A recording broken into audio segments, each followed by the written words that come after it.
Shalom, salam damai sejahtera dalam Tuhan Yesus Kristus, kasih anugerah Allah Bapa dan persekutuan Roh Kudus bagi jemaat GKMI Keling bersama dengan cabang-cabangnya baik di Gelang maupun Bandung Harjo.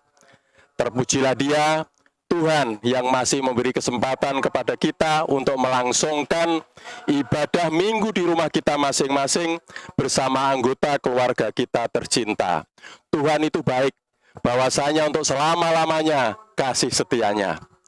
Saya akan memulai khotbah kita pada pagi hari ini dengan satu tema, Tahun Rahmat Tuhan. Tahun Rahmat Tuhan. Jemaat yang dikasihi Tuhan, saya akan memulai khotbah ini dengan sebuah cerita mengenai bintang, mitos bintang kemukus.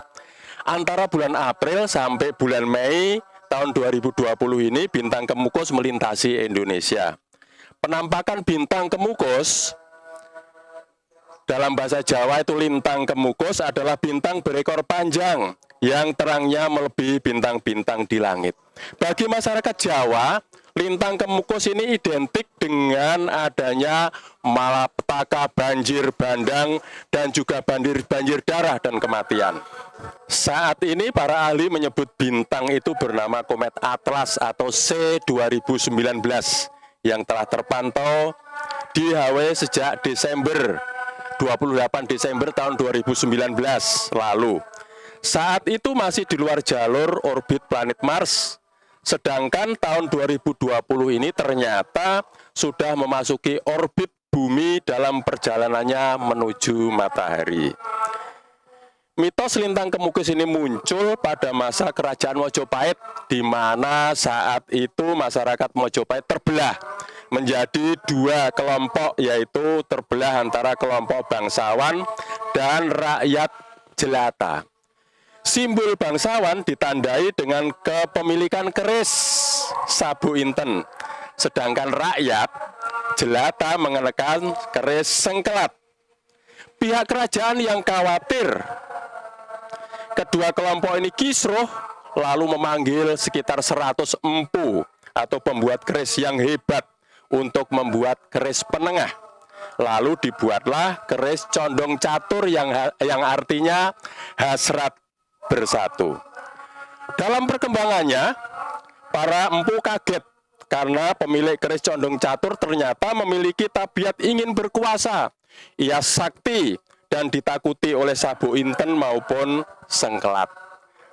Lalu dilakukanlah pembuktian. Ketiga keris itu diadu dalam sebuah arena. Ternyata memang keris sabu inten kalah sakti melawan condong catur. Tetapi ketika bertarung melawan sengkelat, justru condong caturlah yang kalah. Marah dan malu akibat kekalahannya, keris condong catur melesat ke angkasa, berubah menjadi bintang berekor yang warnanya paling terang di langit. Ekornya yang menyerupai kukus atau bara api itu membuat warga menyebutnya lintang kemukus. Ia bersumpah bahwa akan sesekali kembali ke bumi untuk menebarkan ontran-ontran. Walau alam bisawab. Kemunculan bintang kemukus tercatat tahun 1618. Orang Inggris menyebutnya The Angry Stars karena berwarna merah yang menampakkan aura marah. Saat itu di Jawa terjadi kematian besar akibat penyerbuan yang gagal oleh pasukan Pajang kepada Mataram atau Kota Gede. Kemudian terjadi tsunami besar yang menyapu pantai selatan. Dimitoskan bahwa Nyai Roro Kidul sedang membantu raja atau Sultan Agung suaminya. Tahun 1744, bintang kemukus muncul lagi. 2 tahun kemudian, kerajaan Mataram hancur diikuti banyaknya korban nyawa akibat Perang Jawa. Kerajaan pecah menjadi dua, Kesultanan Jogja dan Kasunanan Surakarta. Tahun 1901, lintang kemukus muncul lagi. Di Jawa terjadi peristiwa beruntun, yaitu meletusnya Gunung Merapi dan Gunung Kelut. Setelah bencana reda, lahirlah Bung Karno yang kelak memproklamirkan kemerdekaan Indonesia. Tahun 1965 ketika saya masih anak-anak, saya pagi-pagi sekitar pukul 3.30 atau setengah 4 begitu dibangunkan oleh orang tua supaya bisa melihat lintang kemukus yang tepat berada di sebelah timur. Pada tahun tersebut terjadi peristiwa G30 SPKI yang merenggut jutaan nyawa melayang. Nah, kini tahun 2020, bintang kemukus muncul lagi di tengah-tengah wabah COVID-19 yang telah menewaskan puluhan ribu nyawa di seluruh dunia. Italia, Spanyol, dan informasi terkini adalah Ekuador terpuruk karena banyaknya warga yang meninggal. Lalu bagaimana dengan Indonesia? Dalam Primbon Jawa, letak kemunculan lintang kemukus memiliki makna yang berbeda. Jika dari arah timur, maknanya atau ngalamatnya Ratu Sungkowo, artinya apa? Ada kesedihan hati. Dari arah selatan artinya Ratu Surut atau meninggalnya seorang raja. Dari barat artinya Jumenengan Ratu atau pelantikan raja. Sedangkan dari utara artinya Ratu Ruwet Penggalie, Ratu bingung hatinya. Kali ini lintang kemukus melintas di jalur utara dengan warna kehijauan. Lantas apa maknanya? Menurut Primbon Jawa, berikut bunyi prediksi selengkapnya. Ono Ratu Ruwet Penggalie jalaran saka kisruh peperintahane kang teman nganakake pasulayan. Banjur dadi perang larang pangan mas murah. Artinya ada raja bingung hatinya karena kacau pemerintahannya yang menimbulkan pertentangan. Kemudian menjadi perang. Barang makanan menjadi mahal tapi emas murah. Apakah saudara-saudara percaya dengan cerita di atas?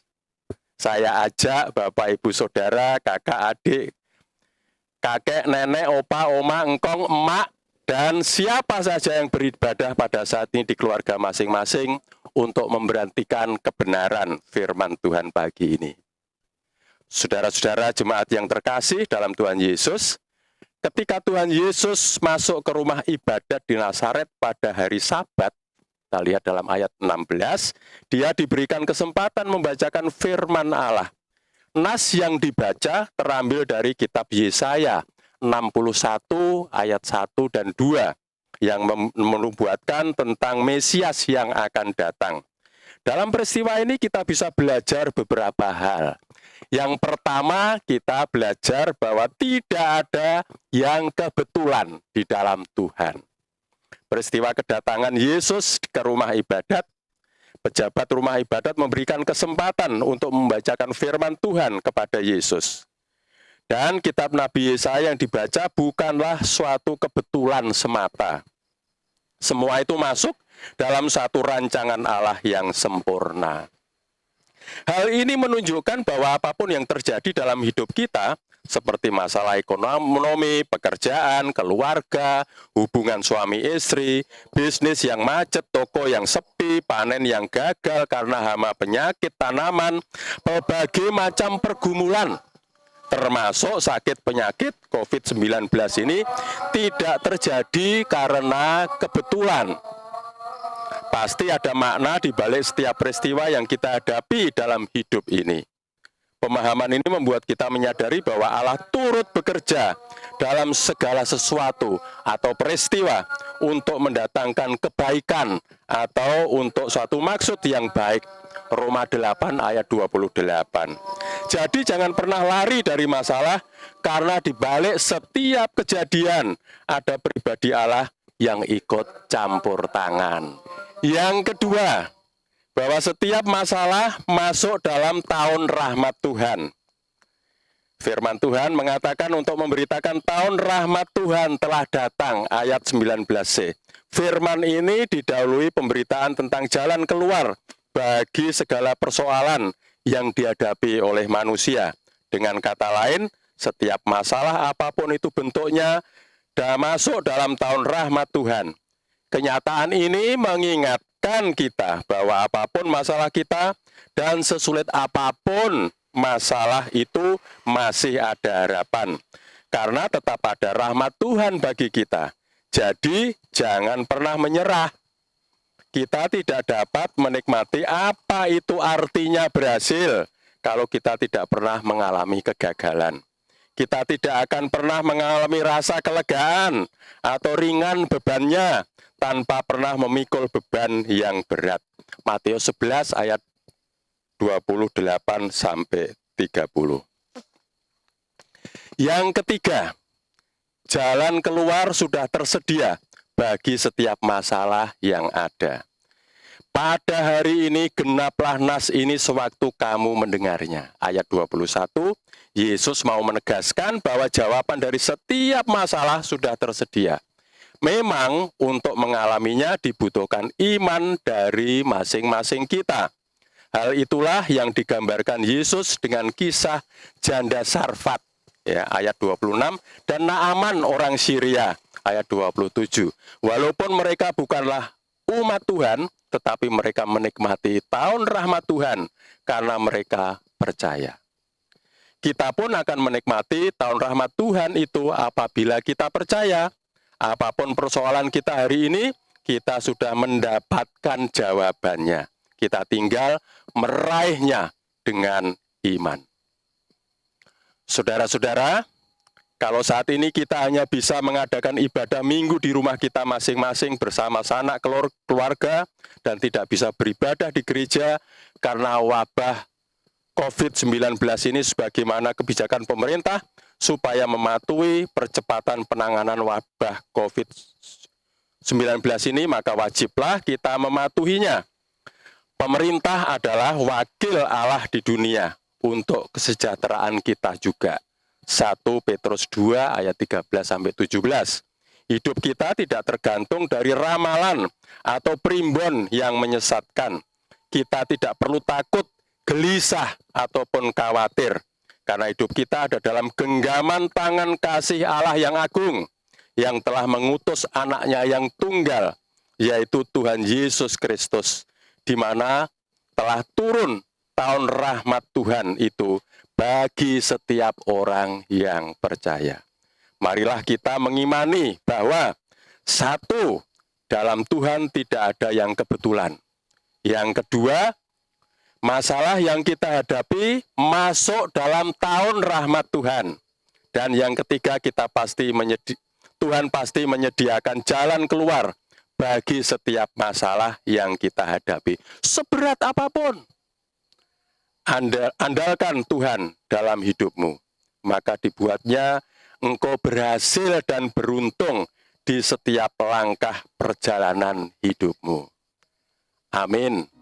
Tuhan memberkati. Lebih dari nafasku, Bapa, ku perlukan kasih-Mu.